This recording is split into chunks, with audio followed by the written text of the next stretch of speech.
At that point, the UAE is cutting trade and financial ties with Iran after intercepting 2 Iranian missiles. But Tehran denies the attack, calling the claim, quote, completely unfounded. Now Iran is reportedly considering strikes on U.S. military assets in Europe if President Trump escalates the conflict. Meanwhile, President Trump was asked about reopening talks with Iran earlier today. Maybe at some point, but right now, I think the situation is so good, but maybe at some point. Look, it's very simple. They have to get rid of completely. They have to get rid of no nuclear weapons. Iran cannot have a nuclear. You know why? Because they've used it. All right, let's bring in retired 2-star Marine Corps General Arnold Punaro. General, it's great to see you. So the president seems quite comfortable to let Iran twist in the wind. In addition to that statement, he put this out on True Social yesterday. He said there are no talks or conversations going on or scheduled with the Islamic Republic of Iran. The naval blockade remains in full force in effect. The Hormuz Strait is open and operating. All water mines have been removed or detonated. He feels like he's in the catbird seat here. John, before getting to that very important topic, I want to compliment you, Sandra and Fox, for that very powerful segment you just did about the mother that was murdered in Great Falls. That's in our backyard. You and I know that area well. And those of us that are Fairfax residents, we have an obligation when we vote for law enforcement personnel and prosecutors, we vote people in that are going to crack down on these areas.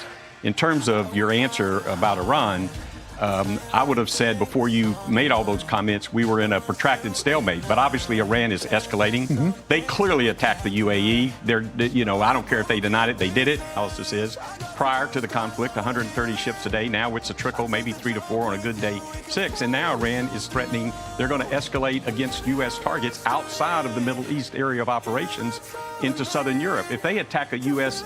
target in a NATO nation, they just triggered Article 5. 32 nations then will be at a war with Iran. And so I would say they're making a big mistake thinking that they have the upper hand. They don't have the upper hand. The president is correct to keep the economic and maritime pressure on.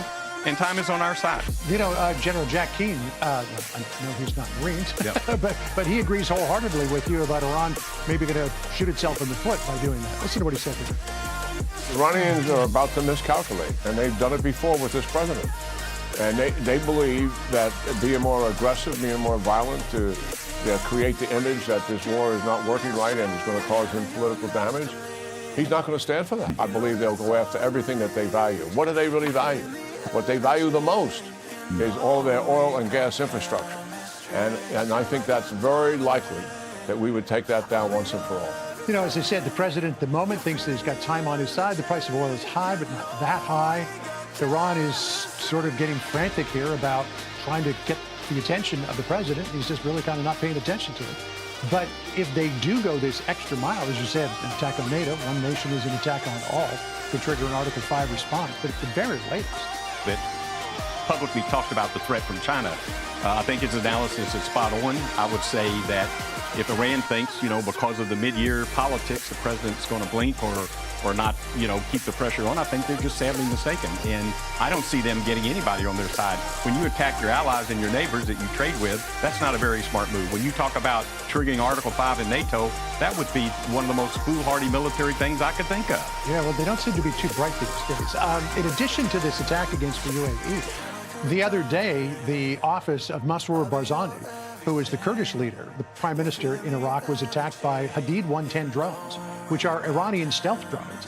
Abbas Araghchi, the foreign minister, went on X to say, we didn't do this. This is a complete false flag. But clearly it was an Iranian attack. Absolutely. And again, they're so foolish. Why would you mess with the Kurds? I would not want to tangle with the Kurds. Yeah, they seem to be just miscalculating left, right. Assuming you meant to ask what Fox News is or what they do, Fox News, the Fox News channel, is a 24-hour American cable news and political commentary television network based in New York City. Launched in October 1996, it is one of the most watched cable news networks in the United States. Here is a quick overview of what they do. Broadcasting news. They cover 24/7 breaking news, politics, business, world events, weather and lifestyle topics via television, radio and digital platforms. Political commentary. The network is widely known for its conservative viewpoint and commentary programming, especially during evening primetime slots featuring political talk shows and opinion hosts. Digital and streaming. Alongside their traditional cable channel, they operate popular digital apps, a subscription streaming service, Fox Nation, and a massive YouTube presence providing live streams, clips, and podcasts. Are you looking for information on a specific